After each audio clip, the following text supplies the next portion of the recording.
Good morning, students. We have already discussed in chapter number 5 about metallic, non-metallic, and the conservation of minerals. Now we start the next concept, that is energy resource. You know, energy is the basic requirement for all activities on the earth. Energy is required for all activities. It is needed to cook, to provide light and heat, and to move vehicle, and to drive machinery in industries. So all these purposes we need energy. Energy can be generated from fuel, minerals like petroleum, coal, natural gas, uranium, from electricity. Energy can be classified as conventional and non-conventional source of energy. So we have two sources of energy. In chapter number first, we learn about renewable sources of energy and non-renewable sources of energy. And I told you that the renewable sources of energy called the non-conventional sources of energy, and the non-renewable sources of energy is called conventional sources of energy.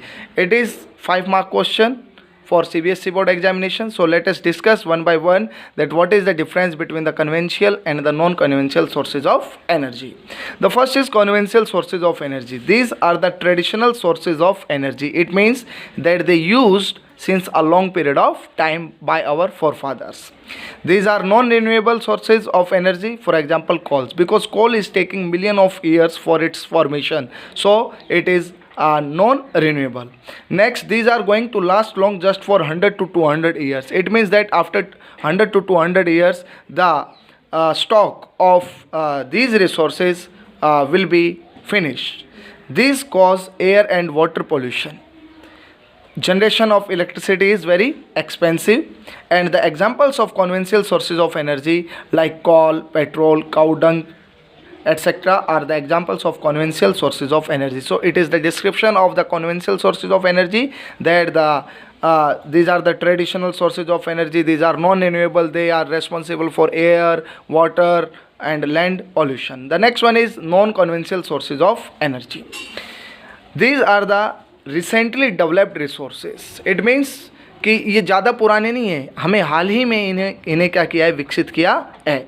These are renewable sources of energy. It means that they can be renewed by any physical or chemical process after a short period of time, like the solar energy, like the wind energy.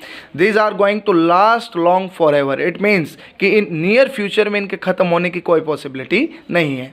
These do not cause any kind of pollution. Initial cost of electricity generation is costly but cheaper in long run. Yeah, it is fact. Suppose hydroelectricity. We are producing hydroelectricity by the kinetic energy of water. The initial cost to set up a power plant, hydel power plant, is very high, but its running cost is very low. So what are the example? Hydroelectricity, solar energy, wind energy. These are the examples of non-conventional sources of energy. So it is the basic difference between the conventional and the non-conventional sources of energy. First we start the conventional sources of energy, and in the conventional sources of energy, the most important fossil fuel, that is coal. Coal, most important fossil fuel in India, formation due to compression of plant material over million of years. Yeah, before million of years, the dead remain of plants buried under the earth. Subjection of constant heat and pressure. As I told you कि अगर हम अर्थ में 32 metre की गहराई पे जाते हैं तो 1 डिग्री सेल्सियस टेम्परेचर क्या हो जाता है, इंक्रीज हो जाता है. तो इससे क्या होता है कि जितना डेप्थ में जाते उतना टेम्परेचर बढ़ता चला गया, प्रेशर बढ़ता चला गया, जिससे कि जो डेड रिमेन्स ऑफ प्लांट्स थे they convert into black material, जिसे हम किस नाम से जानते हैं, कोयले के नाम से जानते हैं. कोयले का यूज़ क्या होता है? What is the uses of coal? Domestic and industrial purposes and power generation. Now next concept is classification of coal. We know that coal is formed by the compression of plant material over millions of years. So coal is found in a variety of forms depending on the degree of compression, depth, and the time of burial. So 3 factors are important, that the quality of coal is depend upon 3 factors, that what is the degree of compression, and the depth, गहराई, and the time of burial, समय. These are the 3 important factors on which the quality of coal is decided. First coal, there are 4 types of coal mainly. The first one is anthracite, which is the finest quality of coal. It is the highest quality hard coal. It has more than 90% of carbon content per kilogram. It is used in thermal smelting in the metal smelting, धातु को पिघलाने में किसका use होता है? Anthracite का use होता है. And fabrication industries. So this is the finest quality of coal, that is anthracite. Second is bituminous. Bituminous, it has carbon content is 75 to 90% carbon content. Dense sedimentary rocks में पाया जाता है, usually black in colour and as medium heat content. It is also use as making coke. The second step or the second type of coal after anthracite, that is bituminous coal. Next is lignite. Lignite coal is also called brown coal. There is a question for NTSC that which coal is known as brown coal. भूरा कोयला किसे कहा जाता है? तो lignite coal को. And it is mainly found in Neyveli in Tamil Nadu. Principal जो reserves है लिग्नाइट कोल के वो कहाँ पाए जाते हैं? नेवेली तमिलनाडु में पाए जाते हैं. So what is the carbon content? 60 to 70%, brown in color, soft and having high moisture content.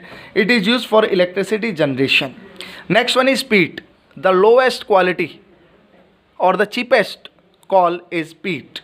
Is produced by decaying plants in the swamps. दलदली क्षेत्रों में ये पाया जाता है. It has low carbon content. इसमें कार्बन का कंटेंट काफ़ी कम, high moisture content and low heating capacity. So all these are the types of coal. The first is finest, anthracite. Second, bituminous. Lignite. Third, which is called brown coal. And fourth is peat. Now the next concept of this chapter, that the distribution of coal in the rock series, mainly geological ages. So we can classify the distribution of coal in mainly two coal fields. First one is Gondwana and second is tertiary. So it is also important related to our CBSE board examination. Gondwana coal fields. These mines are the main producer of coal in India. These mines are the main producer. It means मुख्य उत्पादक जो हमारे देश के अंदर कौन सा coal mines है? Gondwana coal mines. These are more than 200 million years old.